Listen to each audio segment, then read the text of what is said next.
وَعَلَّمَ آدَمَ الْأَسْمَاءَ كُلَّهَا، اور اللہ نے سکھا دیے آدم کو تمام کے تمام نام۔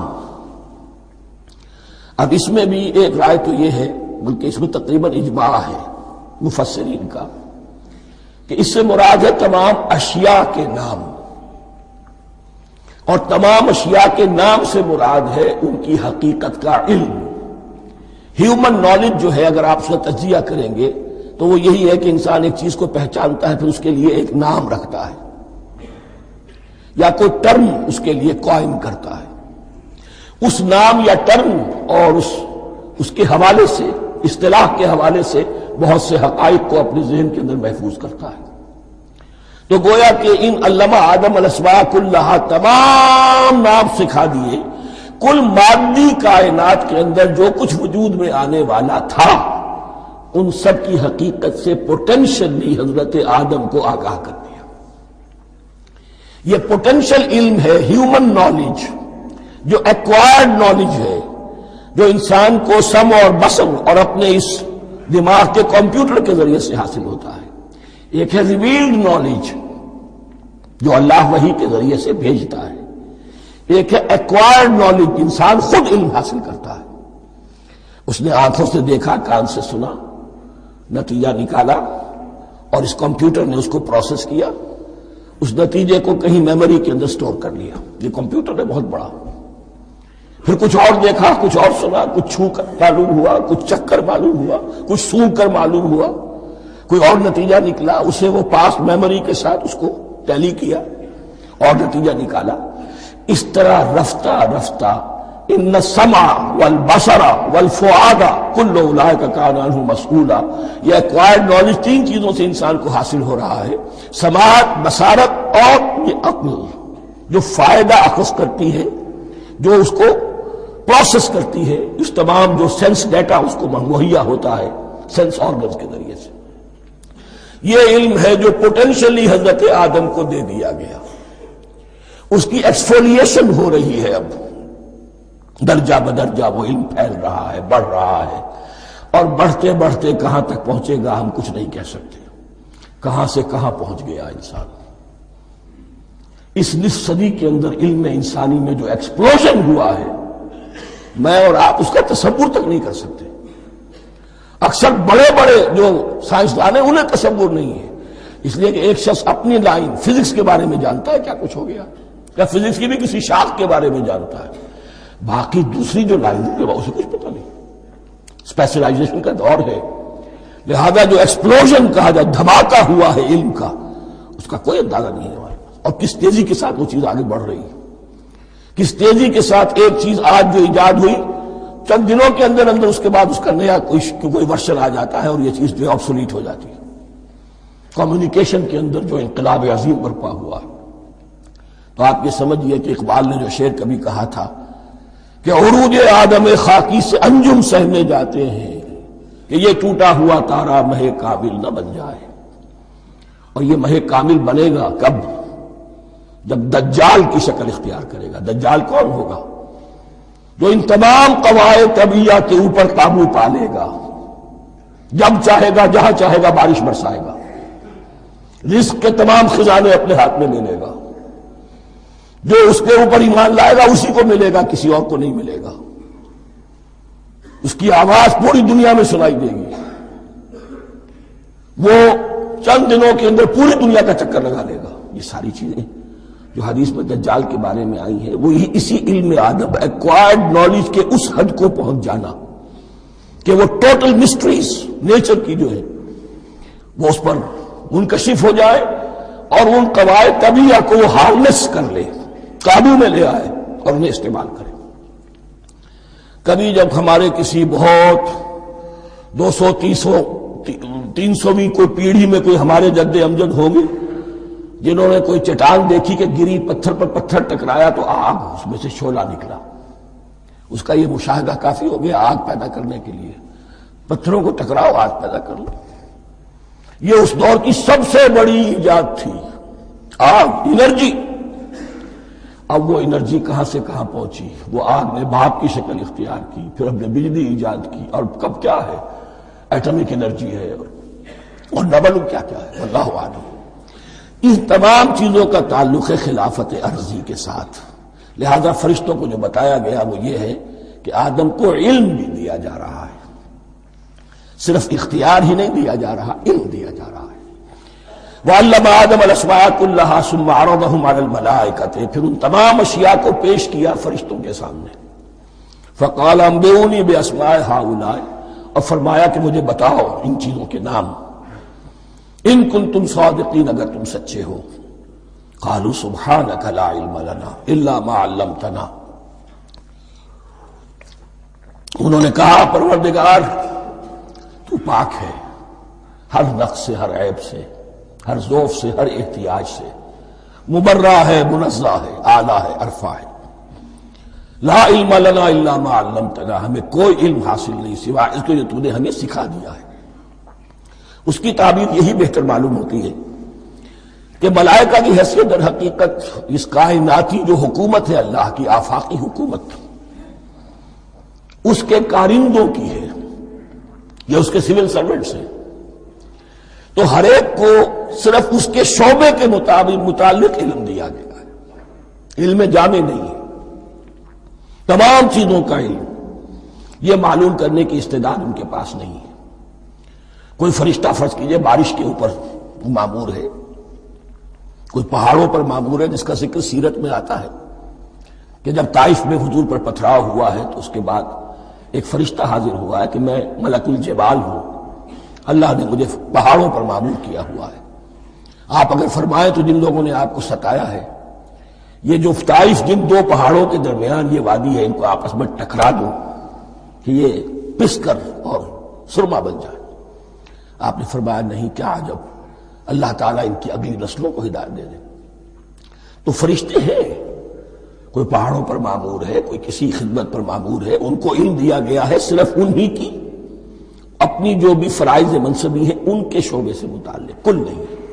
جامعیت جو ہے علم کی وہ ہے کہ جو حضرت آدم علیہ السلام کو پوٹینشلی دے دی گئی اور جو اب بڑھتے بڑھتے ایک بہت جراور درخت بن چکا ہے. سبحانک لا علم لنا الا ما علمتنا انک انت العلیم الحکیم. یقیناً آپ ہی کی ذات ہے جو کل کے کل علم کی حامل ہے اور جس کے اوپر حکمت بھی، جس کی حکمت بھی کامل ہے. باقی تو ہر مخلوق میں سے ہر ایک کا علم ناقص رہے گا. العلیم، کل علم کا جاننے والا تو ہی ہے. الحکیم، کل حکمت وہ تو تیرے ہی پاس ہے. قال یا آدم انبئہم باسمائہم، اللہ نے فرمایا کہ آدم ان کو بتاؤ ان کے نام. فلما انباہم باسمائہم، تو جب انہوں نے بتا دیے ان کو فرشتوں کو ان کے نام، قال الم اقل لکم انی اعلم غیب السماوات والارض، تو اللہ نے فرمایا کہ میں نے کہا نہیں تھا کہ میں جانتا ہوں آسمانوں اور زمین کی تمام غائب چیزوں کو جو تمہاری نگاہوں سے بھی اوجھل ہے، غیب. میں ہر شے کا جاننے والا ہوں. عالم ما تبدون وما کنتم تکتمون، اور میں جانتا ہوں جو کچھ تم ظاہر کر رہے تھے، جو کچھ تم چھپا رہے تھے. چھپانے میں محسوس ہوتا ہے کہ ان کی خواہش یہ تھی کہ خلافت ہمیں ملے. ہم خدام ادب ہیں، ہر وقت تسبیح و تحمید اور تقدیس میں مصروف ہیں، جو حکم ملتا ہے بجا لاتے ہیں. تو یہ خلافت کسی اور مخلوق کو کیوں ملے؟ یہاں صرف یہ اور بتا دوں کہ یہ چونکہ اب ایک تیسری مخلوق کا ذکر بھی بعد میں آئے گا. 3 صاحب تشخص مخلوقات ہیں اللہ کی، صاحب تشخص، صاحب شعور، جن میں میں کا شعور ہے. انا، میں. ایک ملائکہ ہے، ان کی تخلیق نور سے ہوئی ہے. ایک انسان ہے جن کی تخلیق گارے سے ہوئی ہے. ایک جنات ہیں جن کی تخلیق آگ سے ہوئی ہے. باقی حیوانات ہیں، ان میں شعور تو ہے، خود شعور ہی نہیں ہے. Self consciousness, there is a world of difference between consciousness and self consciousness. انسان جب دیکھتا ہے تو اس کو یہ بھی معلوم ہے میں دیکھ رہا ہوں. کتا بلہ دیکھتا ہے، اسے یہ اندازہ نہیں ہوتا کہ میں دیکھ رہا ہوں. دیکھنے کا ایک نتیجہ ہے جو نکل آتا ہے، لیکن میں کا وجود نہیں ہے. یہ انا، سیلف، ایگو، یہ انسان میں ہے. جنات میں ہے، شعور میں اور فرشتوں میں. ایک نوری مخلوق، ایک ناری مخلوق، ایک زمین کے اس کرسٹ میں یہ جو مٹی اور گارے، مٹی اور پانی کا جو ملغوبہ ہے گارے کی شکل میں، اس سے بنا ہے. قال يا آدم انبئهم بأسمائهم فلما انبأهم بأسمائهم قال ألم أقل لكم إني أعلم غيب السماوات والأرض وأعلم ما تبدون وما كنتم تكتمون وإذ قلنا للملائكة اسجدوا لآدم فسجدوا إلا إبليس. اور یاد کرو جب کہ ہم نے کہا فرشتوں سے سجدہ کرو سب کے سب آدم کو، جھک جاؤ آدم کے سامنے. فسجدوا، ان سب نے سجدہ کیا، الا ابلیس، سوائے ابلیس کے. پہلی بات تو یہ سمجھیے کہ تمام ملائکہ کے سجدے کی ضرورت کیا تھی؟ کیا یہ صرف تعظیماً تھا؟ اور تعظیماً اگر تھا تو کیا آدم خاکی کی تعظیم تھی یا کسی اور شے کی تعظیم تھی؟ مکی صورتوں میں یہ بات دو جگہ واضح کی گئی ہے. فَإِذَا سَوَّيْتُهُ وَنَفَخْتُ فِيهِ مِن رُوحِي فَقَعُوا لَهُ سَاجِدِينَ. جب میں اس آدم کی تخلیق مکمل کر لوں اور اس میں اپنی روح میں سے پھونک دوں تب گر پڑنا اس کے سامنے سجدے میں. تعظیم اگر ہے تو آدم خاکی کی نہیں ہے، اس کے اندر جو ڈیوائن ایلیمنٹ ہے، جو ڈیوائن سپارک ہے، جو روح ربانی ہے، میری روح، اس کی ہے. اور نمبر دو، اس کی حکمت کیا ہے، علت کیا ہے، غرض و غایت کیا ہے؟ جیسا کہ میں نے عرض کیا، اس کائنات کی اس حکومت کے کارندے تو وہ ہیں. خلیفہ بنایا جا رہا انسان کو، جب تک یہ ساری سول سروس اس کے تابع نہ ہو خلافت کیسے کرے گا؟ دیکھیے میں جانا چاہتا ہوں، چوری کرنے کے لیے جانا چاہتا ہوں، راستے میں کتنے فیکٹرز ہوں گے، کتنے فزیکل فینومینا ہوں گے. میں چلنا چاہتا ہوں، میں زمین کو دھکیلتا ہوں، زمین مجھے دھکیلتی ہے، زمین مجھے نہ دھکیلے تو میں کیسے چلوں گا؟ یہ پوری کائنات جو ہے، یہ جب ہم کو ارادہ کرتے ہیں اور کوئی فیل کرتے ہیں تو اس فیل کے پورے ہونے میں، اس کے ظہور میں نہ معلوم کون کون سے ایلیمنٹس ہیں، کون کون سی فورسز آف دی نیچر ہیں جو ہمارے ساتھ موافقت کرتی ہے تو ہم وہ کام کر سکتے ہیں. اور ان سب پر فرشتے مامور ہیں، ہر ایک کی اپنی ڈومین ہے. اگر وہ تابع نہ ہوں تو خلافت کی کوئی معنی نہیں. خلافت دی گئی ہے، یہ ادھر جانا چاہتا ہے جانے دو، یہ نماز کے لیے مسجد میں جانا چاہتا ہے جانے دو، یہ چوری کے لیے نکلا ہے نکلنے دو. اس لیے کہ اس کو جو اختیار دیا گیا ہے، اس کے اختیار کے استعمال میں یہ تمام جو قوتیں ہیں وہ اس کے ساتھ موافقت کرتی ہیں، تب اس کا کوئی ارادہ، وہ اچھا ہو یا برا، وہ پایہ تکمیل کو پہنچ سکتا ہے. یہ گویا کہ سبارڈینیشن اس کے لیے سمبل کہ تمام فرشتوں کو جھکا دیا گیا. البتہ اس آیت میں ایک مغالطہ پیدا ہوتا ہے، الا ابلیس، سوائے ابلیس کے. مغالطہ یہ پیدا ہوتا ہے کہ شاید وہ بھی فرشتہ تھا، اس لیے کہ حکم تو فرشتوں کو دیا گیا تھا. پھر نوٹ کیجئے، اس سے پہلے، بہت پہلے سورہ کہف نازل ہو چکی ہے، اور سورہ کہف میں فرما دیا گیا ہے کان من الجن ففسق عن امر ربی. وہ جن تھا، بس اس نے سرکشی کی اپنے رب کے حکم سے. فرشتے کی شان یہ نہیں ہے، وہ اللہ کے کسی حکم کی سرتابی نہیں کرتا. لا یعصون اللہ ما امرہم ویفعلون ما یؤمرون. وہ اللہ کے کسی حکم کی نافرمانی نہیں کرتے اور جو حکم ملتا ہے بجا لاتے. یہ جنات کے اندر اختیار تھا، جیسے اختیار انسانوں کو دیا گیا ہے.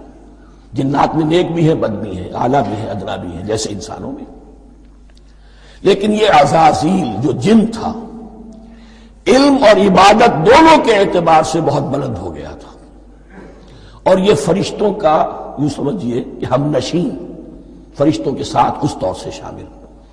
جیسے بہت سے انسان بھی اگر اپنی بندگی میں، زہد میں، عبادت میں، نیکی میں ترقی کریں تو ان کا ملائے اعلیٰ کے ساتھ، عالم ارواح کے ساتھ، عالم ملائکہ کے ساتھ ایک رابطہ قائم ہوتا ہے. اسی طریقے سے وہ جو عزازیل تھا، جن ہونے کے باوجود اپنی نیکی، عبادت، پارسائی اور اپنے علم میں فرشتوں سے بہت آگے تھا، اس لیے معلم الملکوت کی شکل اختیار کر چکا تھا، اس کو اپنی زون تھا۔ یہ بات جیسا کہ میں نے عرض کیا 7 مرتبہ قرآن میں یہ بات آئی ہے، قصہ ابلیس و آدم، کہ فرشتوں کو حکم ہوا کہ سجدہ کرو، سب جھک گئے، ابلیس نے سجدے سے انکار کر دیا 7 مرتبہ۔ یہ 7ویں مرتبہ ہے جو ہم پڑھ رہے ہیں، مصحف میں پہلی مرتبہ آ رہا ہے، ترتیب نزول میں 7ویں مرتبہ آ رہا ہے۔ یہ آدم و ابلیس کا قصہ اس سے آگے سورہ اعراف میں آئے گا، پھر سورہ ہجر میں آئے گا، سورہ بنی اسرائیل میں آئے گا، سورہ کہف میں آئے گا، سورہ طٰہٰ میں آئے گا، سورہ صاد میں آئے گا، 6 مرتبہ مکی قرآن میں، 1 مرتبہ یہاں۔ تو یہاں اشارہ نہیں کیا، اس لیے مغالطہ ہو سکتا ہے، لیکن یہ کہ سورہ کہف میں آپ کو بتا چکا ہوں، کان من الجن ففسق عن امر ربہ، اس نے اپنے رب کے حکم سے سرتابی کی۔ نام اس کا عزازیل تھا، ابلیس اس کا صفاتی نام ہے اب، اس لیے کہ اب لسیبلسو کے معنی ہوتے ہیں مایوس ہو جانا، یہ اللہ کی رحمت سے بالکل مایوس ہے، اور مایوس جو ہو جائے وہ شیطان ہو جاتا ہے۔ اب میرا تو چھٹکارا نہیں ہے، جتنوں کو برباد کر سکوں کروں، میری تو عاقبت خراب ہو چکی ہے، جتنوں کو اپنے ساتھ، ہم تو ڈوبے ہیں سلم، تم کو بھی لے ڈوبیں گے۔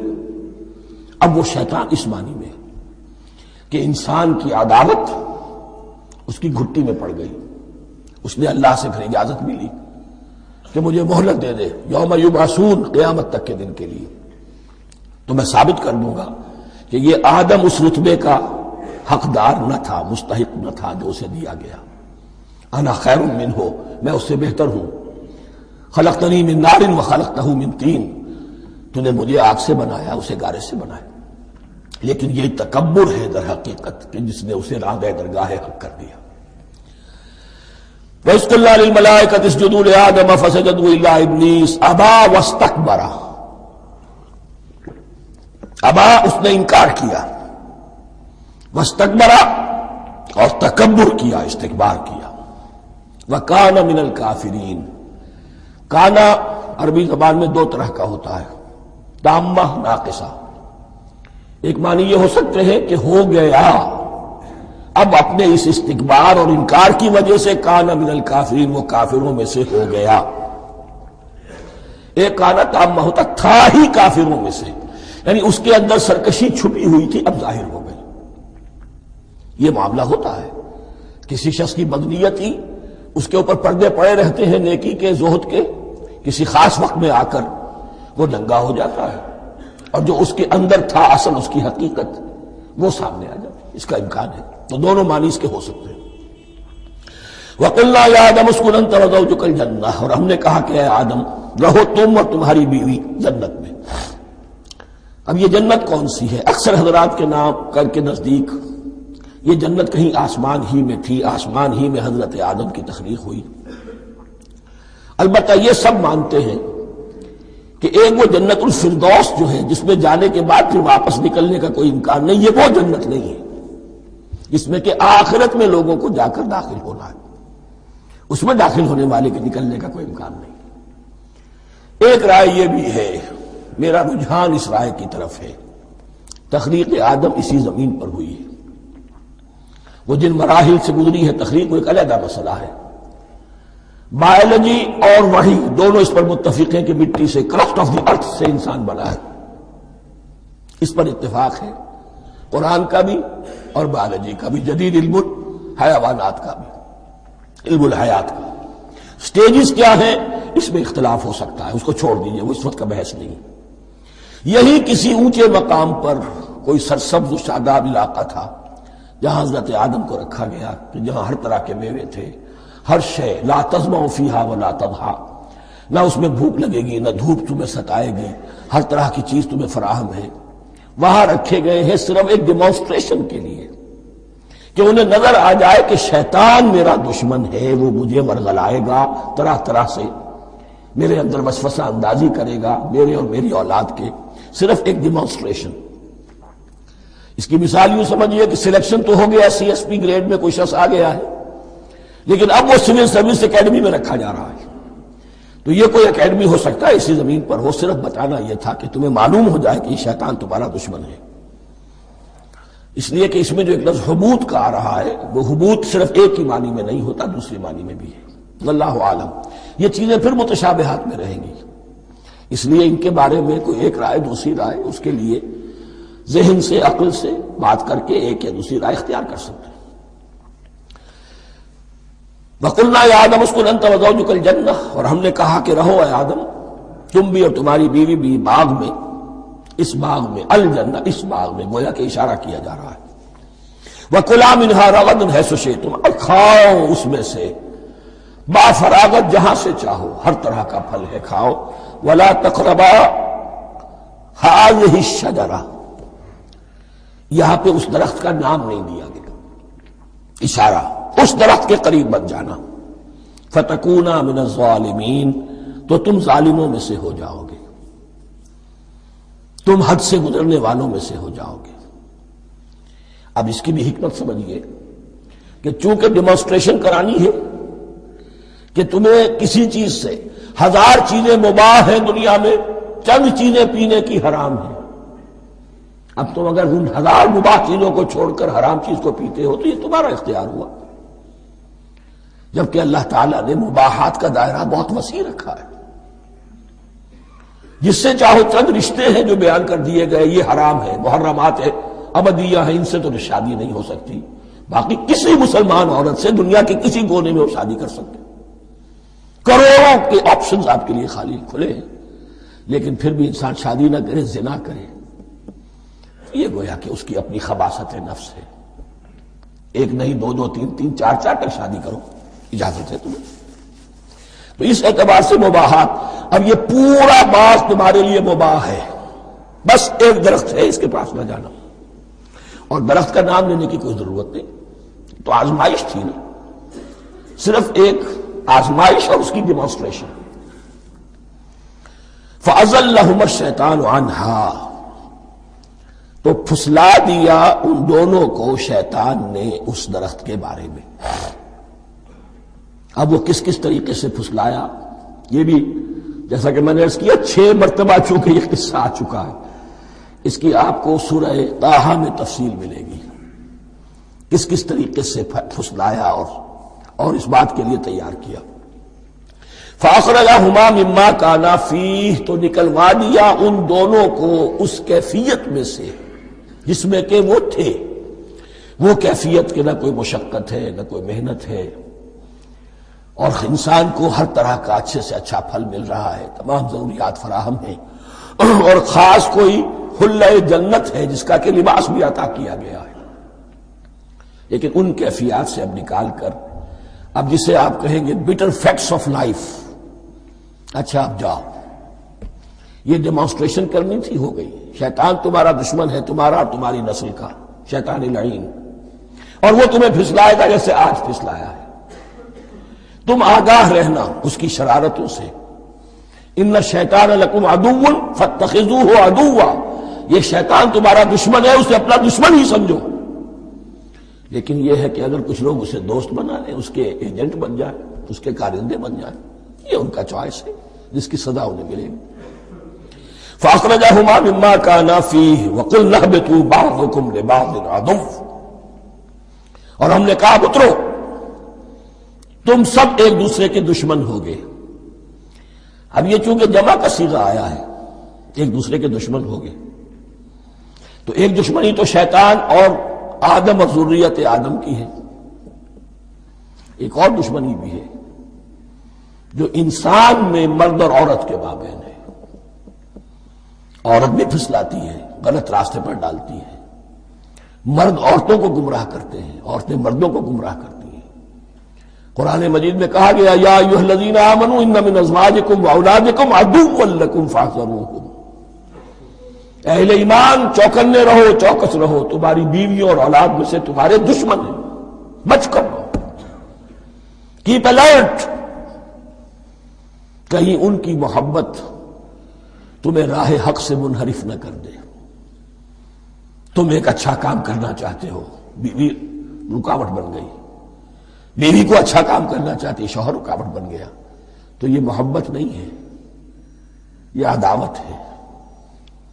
اس حوالے سے بعضکم لبعض عدو وَلَكُمْ فِي الْأَرْضِ مُسْتَقَرٌّ وَمَتَاعٌ إِلَىٰ حِينٍ، اور تمہارے لیے اب زمین میں مستقر ہے، جائے قیام ہے اور متاع ہے، ضرورت کی چیزیں ہیں ہم نے فراہم کر دی ہیں، إِلَىٰ حِينٍ، لیکن ایک وقت معین تک کے لیے، یہ ابدی نہیں ہے، ایک وقت آئے گا یہ بساط ہم لپیٹ دیں گے۔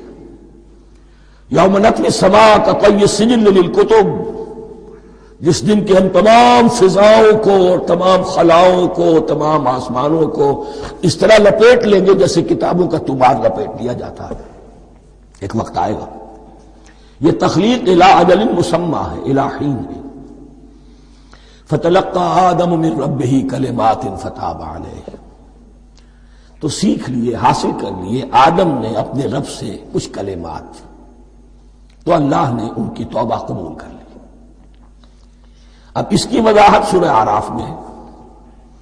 یہ تو چونکہ پس منظر میں وہ 2/3 قرآن موجود ہے، اس کی وضاحت کیا ہے کہ حضرت آدم میں سخت پشیمانی پیدا ہوئی ہے، میں نے کیا کیا، مجھ سے خطا سرزد ہو گئی، اللہ کے حکم کی میں نے خلاف ورزی کی، لیکن ان کے پاس الفاظ نہیں تھے کن الفاظ میں اللہ سے استغفار کریں، کن الفاظ میں اللہ سے معافی چاہے۔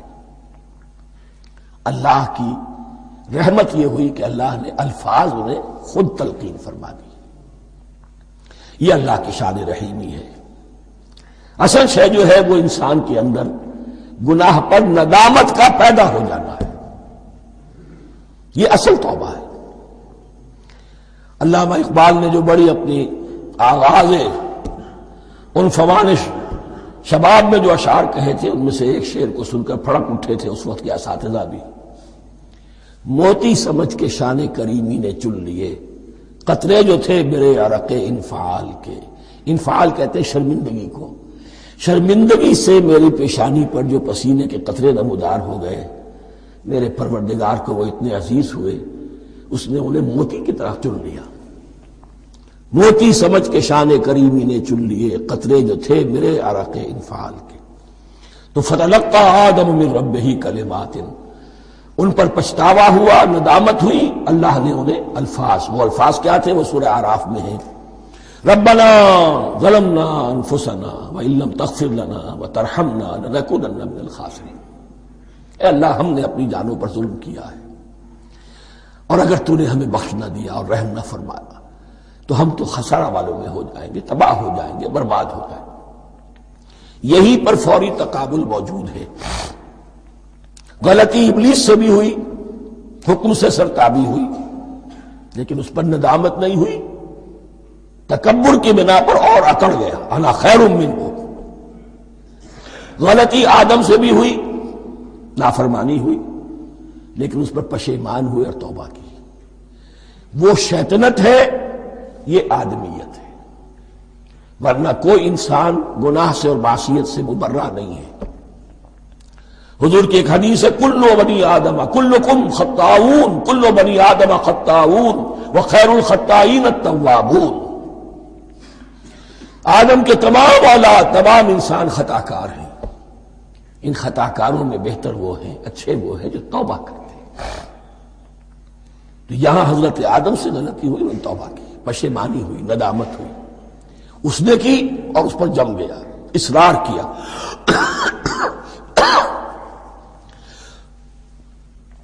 فتلقى آدم من ربه كلمات فتاب عليه انه هو التواب الرحیم،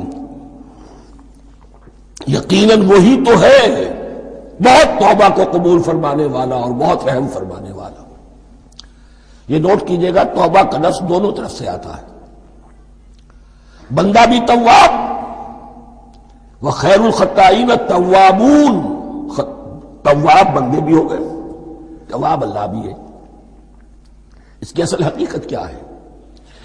بندے نے خطا کی اور دور ہو گیا اللہ سے، اللہ نے اپنی رحمت کی نگاہ اس سے پھیر لی۔ بندے نے توبہ کی، اللہ پھر اپنی رحمت کے ساتھ اس کی طرف متوجہ ہو گیا۔ توبہ کے معنی پلٹنا، بندہ معصیت سے توبہ کر کے اپنی اصلاح کی طرف، بندگی کی طرف، اطاعت کی طرف پلٹ آیا۔ اللہ نے جو اپنی نظر رحمت پھیر لی تھی، اللہ نے پھر وہی اپنی شان غفاری اور رحیمی کے ساتھ بندے کی طرف توجہ فرما لی، جس کے لیے حدیث میں الفاظ آتے ہیں، تم اگر میری طرف بالشت بھراؤ گے میں ہاتھ بھراؤں گا، تم اگر چل کر آؤ گے میں دوڑ کر آؤں گا، ہم تو مائل بکرم ہے کوئی سائل ہی نہیں، راہ دکھلائیں کسے رہنم منزل ہی نہیں، وہ تو تواب ہے۔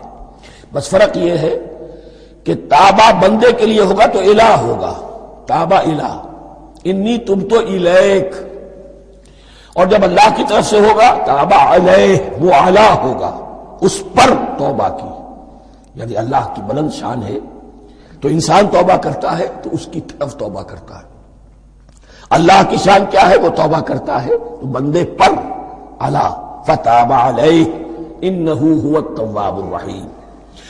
قلنا اہبطوا منها جميعا، ہم نے کہہ دیا اتر جاؤ اس سے اب تم سب کے سب، فَإِمَّا يَأْتِيَنَّكُم مِّنِّي هُدًى، اب یہاں لفظ آیا، اہبطوا یہاں بھی پہلے بھی آیا ہے۔ جو حضرات یہ سمجھتے ہیں کہ تخلیق آدم آسمانوں پر ہوئی ہے اور جنت بھی وہ آسمان میں ہے جہاں رکھے گئے تھے، آزمائشی یا ٹریننگ یا ڈیمانسٹریشن والی جنت، وہ یہاں حبوط کا ترجمہ کریں گے کہ آسمان سے زمین پر اترنے کا حکم دیا گیا۔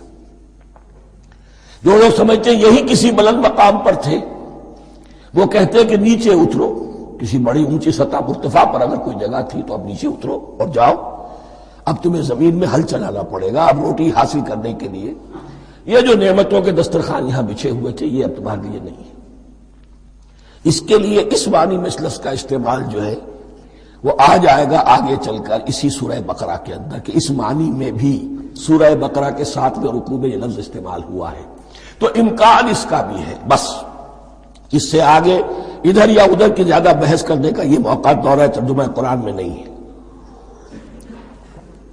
قُلْ اهْبِطُوا مِنْهَا جَمِيعًا فَإِمَّا يَأْتِيَنَّكُم مِّنِّي هُدًى فَمَن تَبِعَ هُدَايَ فَلَا خَوْفٌ عَلَيْهِمْ وَلَا هُمْ يَحْزَنُونَ، تو جب بھی آئے گی تمہارے پاس میری جانب سے کوئی ہدایت، تو جو کوئی میری ہدایت کی پیروی کرے گا اس کے لیے نہ خوف ہوگا اور نہ وہ حزن سے دوچار ہوگے۔ یہ ہے علم انسانی کا دوسرا گوشہ، ریویلڈ نالج۔ اس چوتھے رکوع کی جو حسن ہے اسے دیکھیے، شروع میں ایکوائرڈ نالج کا ذکر ہے جو پوٹینشلی حضرت آدم کی ذات میں رکھ دیا گیا، اور جو انسان نے پھر اپنی محنت سے ان السمع والبصر والفؤاد اس کے ذریعے سے آگے بڑھایا۔ یہ علم ہے چل رہا ہے، آج مغربی اقوام ہم سے بہت آگے ہیں،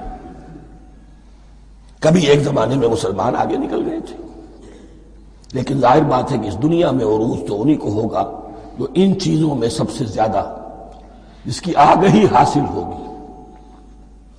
البتہ ایک علم وہ ہے جو آسمان سے نازل ہوتا ہے، یہ گیون ہے، ریویلڈ نالج ہے، یہ وحی ہے۔ فَإِمَّا يَأْتِيَنَّكُم مِّنِّي هُدًى، تمہارے مقام خلافت کا تقاضا یہ ہے جو احکام ہمارے آئے، جو ہدایات ہم بھیجیں ان کو تو پوری طریقے سے اس کی پیروی کرو۔ فَمَن تَبِعَ هُدَايَ، تو جو کوئی بھی میری ہدایت کی پیروی کرے گا فَلَا خَوْفٌ عَلَيْهِمْ وَلَا هُمْ يَحْزَنُونَ، وَالَّذِينَ كَفَرُوا، اور جو ناشکری کریں گے، کفر کریں گے، انکار کریں گے، وَكَذَّبُوا بِآيَاتِنَا، اور ہماری آیات کو جھٹلائیں گے، فَأُولَٰئِكَ أَصْحَابُ النَّارِ هُمْ فِيهَا خَالِدُونَ، تو وہ جہنمی ہوں گے، آگ والے ہوں گے، اس میں ہمیشہ ہمیشہ رہیں گے۔ یہ ہے گویا کہ چارٹر، اس نوع انسانی کو جو ابدی چارٹر اللہ نے دیا ہے۔ جبکہ زمین کا چارج دے دیا گیا خلیفہ کی حیثیت سے۔ یہاں یہ 4 رکوع جو ہے سورہ بقرہ کے، جو میں نے عرض کیا تھا، قرآن کی دعوت، قرآن کا بنیادی فلسفہ، اس پر یہ جام ہے، اور یہ مکی صورتوں کے مضامین کا خلاصہ۔ اب یہاں سے شروع ہو رہا ہے 5ویں رکوع سے، مسلسل 10 رکوع، مسلسل خطاب ہے بنی اسرائیل سے۔ البتہ ان میں ایک تقسیم ہے، پہلے رکوع میں دعوت ہے۔ دعوت جب ہوتی ہے تو آمادہ کرنا، تشویق، ترغیب، دل جوئی، نرمی، یہ دعوت کے اجزاء لا ينفک ہیں، اس کے بغیر دعوت مؤثر نہیں ہوتی۔ لہذا ان 7 آیات میں یہ یوں سمجھیے کہ ان 10 رکوعوں کے لیے یہ بمنزلہ فاتحہ ہے، جیسے سورہ فاتحہ 7 آیتوں کی، ایسے ہی اس دعوت سابقہ امت مسلمہ کو دعوت دی جا رہی ہے۔ تو کس طرح دی جا رہی ہے؟ یہ کون تھے؟ یہ بھی مسلمان ہی تو تھے نا، کافر تو ہو گئے حضور کا انکار کر کے، ورنہ وہ موسیٰ کے ماننے والے، شریعت ان کے پاس، بڑے بڑے علماء ان میں، علم کا چرچا ان میں، سب کچھ تھا، ان کو دعوت دی جا رہی ہے۔ لیکن میں اس لیے آپ کو چاہتا ہوں، اس کو توجہ دلا رہا ہوں، آج اگر مسلمانوں میں جو غافل ہو گئے، اپنی حقیقت کو بھول گئے، اپنے فرض منصبی سے غافل ہو گئے، دنیا کے اور قوموں کی طرح کی ایک قوم بن کر رہ گئے، اگر کوئی ایک داعی گروہ کھڑا ہو، کوئی جماعت، کوئی فرد، اور اس سے جماعت بنے، تو ظاہر بات ہے سب سے پہلے اسے اسی امت کو دعوت دینی ہوگی، اس لیے کہ دنیا تو اسلام کو پہچانے گی اس امت کے حوالے سے۔ فزیشن ہیل تھائی سیلف، پہلے یہ تو ٹھیک ہو، یہ کہیں پر صحیح اسلام کا نمونہ پیش کرے تو دنیا کو دعوت دے سکو گے، آؤ دیکھو یہ ہے اسلام۔ اس لیے ان کو جو دعوت دینے کا اسلوب ہونا چاہیے وہ عکس ہوگا اس اسلوب کا جو ان 7 آیات میں ہمارے سامنے آ رہا ہے۔ یا بنی اسرائیل اذکروا نعمتی التی انعمت علیکم، اے بنی اسرائیل، اسرائیل کو سمجھ لیجئے یہ مرکب لفظ ہے، اسم اسی سے اسیر بنا ہے، اسیر جو کسی کا قیدی ہوتا ہے، ایل عبرانی میں اللہ کے لیے ہے، اور اسرائیل کا ترجمہ ہے عبداللہ، اللہ کا غلام، اللہ کے ساتھ بندھا ہوا، اس کی اطاعت کے قلاتے کے اندر۔ تو یہ اسرائیل یہ لقب ہے حضرت یعقوب علیہ السلام کا، ان کے 12 بیٹے تھے، 12 بیٹوں سے جو نسل چلی وہ بنی اسرائیل ہے، انہی میں حضرت موسیٰ کی بعثت ہوئی اور تورات انہیں دی گئی، پھر یہ ایک بہت بڑی امت بنے۔ ان پر 4 ادوار آ چکے تھے قرآن مجید کے نزول کے وقت تک، 2 مرتبہ اللہ کی رحمت کی بارشیں ہوئیں، انہیں عروج نصیب ہوا، 2 مرتبہ ان کو دنیا پرستی، شہوت پرستی، اللہ کے احکام کو پس و پیش ڈال دینے کی سزا میں عذاب کے کوڑے ان پر برسے۔ اس کا ذکر آئے گا سورہ بنی اسرائیل کے پہلے رکوع میں۔ اس وقت جب کہ قرآن نازل ہو رہا ہے، اس وقت وہ اپنے اس زوال کے دور میں تھے۔ حال یہ تھا کہ حضور صلی اللہ علیہ وسلم کی بعثت سے پہلے ہی 2nd ٹیمپل بھی شہید کیا جا چکا تھا، گرایا جا چکا تھا۔ حضرت سلیمان نے جو بنایا تھا ہیکل سلیمانی، جس کو یہ 1st ٹیمپل کہتے ہیں، اسے نیبوکدنضر نے گرا دیا تھا حضرت مسیح سے بھی کئی سو سال پہلے۔ لیکن اس کے بعد پھر یہ رومنز نے سن 70 عیسوی میں حضور کی ولادت سے 500 برس پہلے ان کا یہ یروشلم تباہ و برباد ہوا، اس میں لوگوں کو قتل کیا گیا، قتل عام ہوا، اور 2nd ٹیمپل جو ہے وہ بھی گرا دیا گیا، جو اب تک گرا پڑا ہوا ہے۔ صرف ایک ویلنگ وال ہے جس کے پاس جا کر یہودی جو ہے ماتم کر لیتے ہیں، روتے ہیں، اور اب وہ بنانے پر تلے ہوئے ہیں اپنا 3rd ٹیمپل، اس کے نقشے بن چکے ہیں، بلو پرنٹ بن چکے ہیں۔ لیکن بہرحال جس وقت قرآن نازل ہو رہا تھا یہ بہت ہی پستی میں تھے۔ اس کے بارے میں فرمایا، اے بنی اسرائیل ذرا یاد کرو میرے اس انعام کو جو تم پر ہوا۔ وہ انعام کیا ہے؟ میں نے تمہیں اپنی کتاب دی، نبوت سے سرفراز فرمایا، اپنی شریعت تمہیں عطا فرمائی، تمہیں داؤد، تمہارے اندر داؤد اور سلیمان جیسے بادشاہ اٹھائے جو بادشاہ بھی تھے، نبی بھی تھے۔ وَأَوْفُوا بِعَهْدِي، اور میرے وعدے کو پورا کرو تاکہ میں بھی اپنے وعدے کو پورا کروں۔ یہ وعدہ ہے جو کتاب استثناء جو ہے اولڈ ٹیسٹمنٹ کی، ڈیوٹرانومی، اس کے 18ویں باب کی آیت نمبر 18 اور 19 میں ہے۔ حضرت موسیٰ سے خطاب کر کے اس میں اللہ نے یہ الفاظ فرمائے، میں ان کے بھائیوں میں سے تیرے مانند ایک نبی برپا کروں گا اور اس کے منہ میں اپنا کلام ڈالوں گا اور وہ وہی کچھ بتائے گا جو میں اس سے کہوں گا۔ یہ گویا کہ حضرت موسیٰ علیہ السلام کی امت کو بتایا جا رہا تھا کہ نبی آخر الزماں آئیں گے اور تمہیں انہیں قبول کرنا ہے۔ قرآن مجید میں اس کا بڑا تفصیلی ذکر سورہ اعراف میں آئے گا انشاءاللہ، لیکن یہاں فرمایا اوفوا بعہدی اوف بعہدکم، تم میرا عہد پیرا پورا کرو، میرے اس نبی کو تسلیم کرو، اس پر ایمان لاؤ، اس پر کی صدا پر لبیک کہو، تو میں تمہیں میرے انعام و اکرام اور بڑھتے چلے جائیں گے۔ وَإِيَّايَ فَارْهَبُونِ، اور صرف مجھ سے ڈرو۔